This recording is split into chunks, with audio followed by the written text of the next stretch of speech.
Thank you again, my friends, for being with us this week. And I do believe that 1 Peter chapter 4 was a blessing to you. And thank you for your engagement. Please keep engaged, keep sending us some comments, subscribe, and get your friends to also subscribe. I think that way we'll keep growing our community, and we love you and we thank you for being with us. And for those of you who have been with us since the beginning, we celebrate you. We are so grateful. And today we are still looking at how we can unlock the potential of our relationship, but looking at the feedback and some of the things that you're talking to us about. Some of you are asking whether you can get counseling and want our contact. Others are wanting to book an appointment and want to know the rates. Some of you are wanting to know whether I'm available on this platform, whether they can book a session with me. Others are asking whether they can get in touch and discuss some issues privately.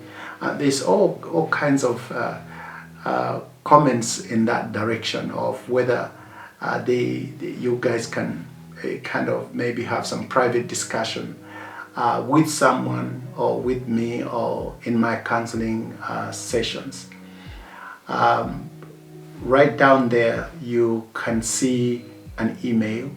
That's the email. For those of you who want to have some counseling sessions, you can contact us. We have many counselors that work alongside me, so we can always make sure that you are available for that.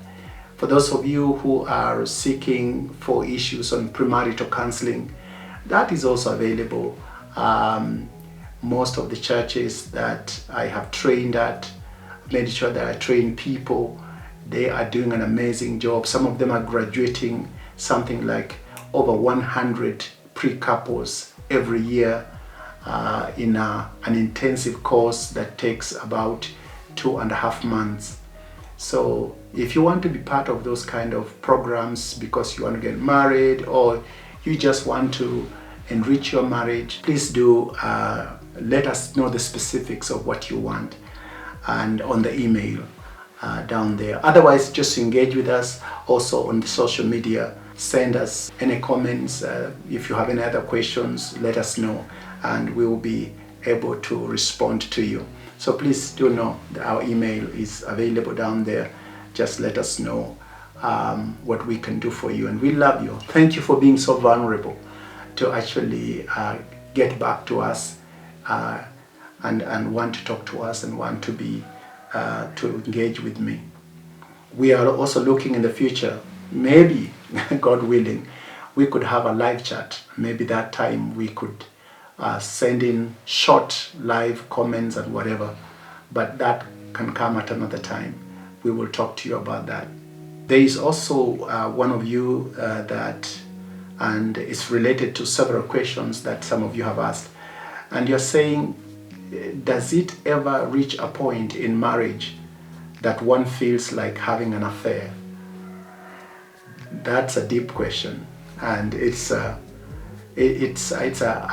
reality check question. And you go on to say, because issues have piled up, conflict, lack of communication, I feel like I'm in this thing alone, I'm on the receiving end, I'm the one who is trying to rescue the relationship, and I'm tired, I'm feeling drained. And I understand where you're coming from. Sometimes when you come to a home and all you get is abuse and neglect, your partner doesn't even want to share their emotional life with you, it becomes difficult. So does it reach a point in a marriage that one feels like they want to have an affair? Yes. Are you happy? No, I don't think you're happy.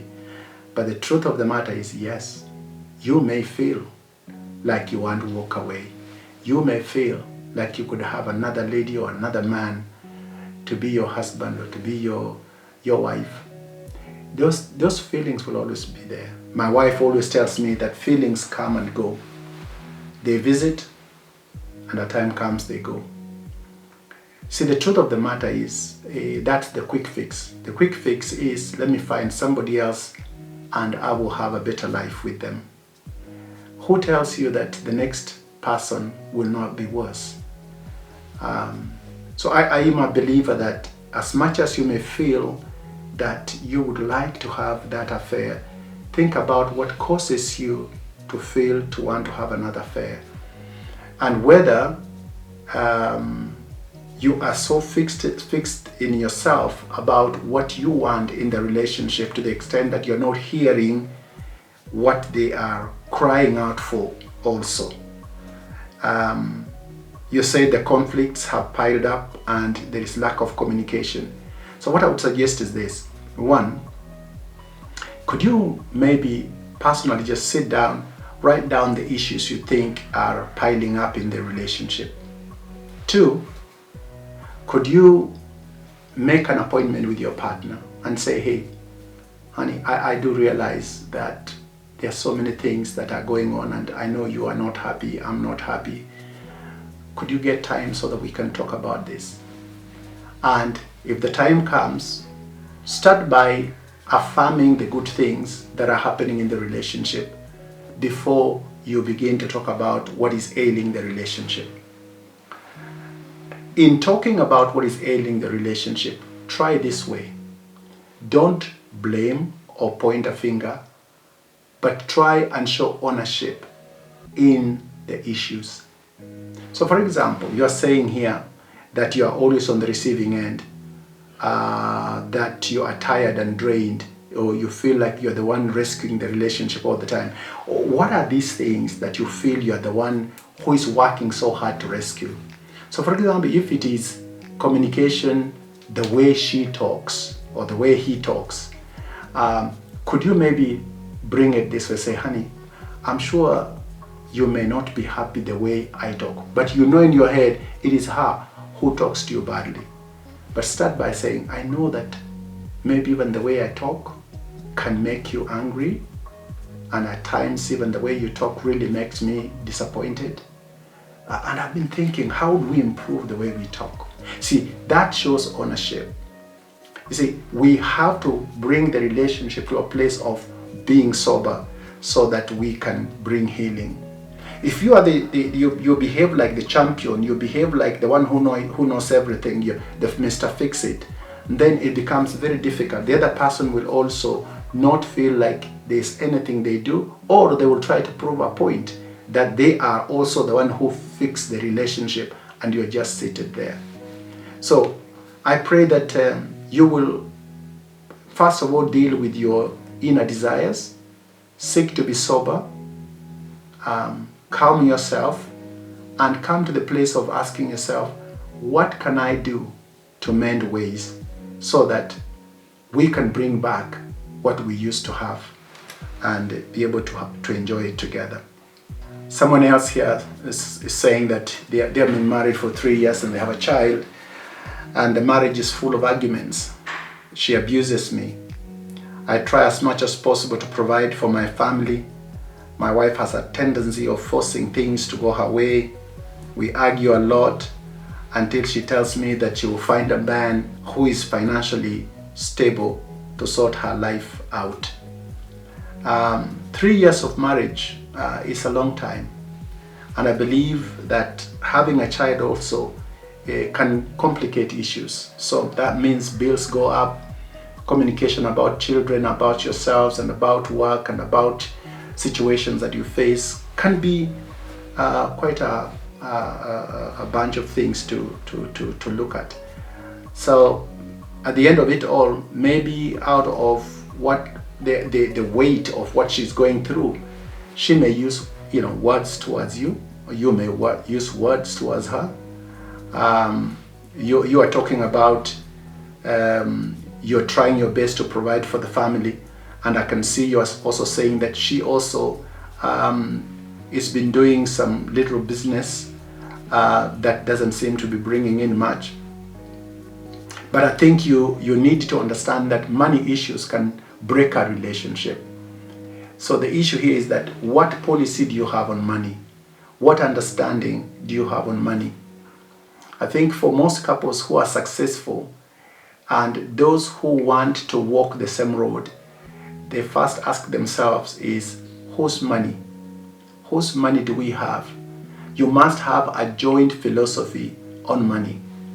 So for successful couples, they have this mantra for themselves that your money is our money, my money is our money.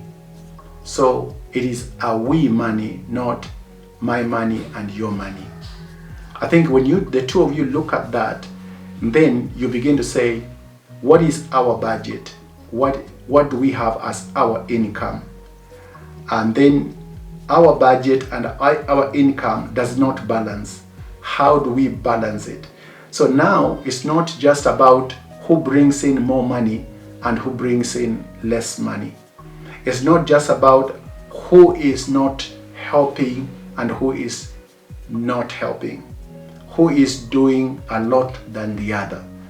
See, when we own the issues of money, we bring to the discussion table other ways of making money as a couple, other ways on how to cut spending, other ways on how to compare how we are using the resources. So I believe the big issue with the money in relationships is just how we deal with what comes in and what goes out. I'm remembering early in our relationship, my wife always earned more than me. But we, at the very beginning of our relationship, had already put in place that what she earns, what I earn, will be our money. 2, we had put in place when our money comes in, how shall it be spent? We came up with our budget. So basically, there's no day my wife ever said, I bring in more than you. There's no day I ever did that. As years went by, I earned more money than her. And as years went by, even more, these days, because of my responsibilities, she has to entertain a lot and be at home, and I bring in the income. But there's no day we have said, I bring in the money, you just sit here. Because we have come to a place of respecting each other, and when she is even at home, I see she is working. Because if she was not at home, I would not benefit in the things that I find at home. So I think we need to come to the place where we have the correct philosophy about money. And when we do, then it makes things much easier in the relationship. Well, that is what I have for you, my friends, in looking at some of your responses. And I believe that you are going to be thinking through on more principles than just how do I deal with this situation? How do I deal with this problem? But rather looking at the issues from a broad spectrum, whether it is money, whether it is satisfaction in the home, whether it is conflict management, or whatever it is. I pray God's blessing on you, that God will encourage you and heal you and restore your relationships. Well, that's what we have for you today. And I pray that we'll see you next week and we will enjoy this time together. God bless you. Thank you for watching Open Hearts. What a pleasure. It's always a joy to know that you are on the other side of the link. But please, be sure to comment, be sure to like, and you know what? Subscribe too, and send it to a friend. And let's all make this a great family.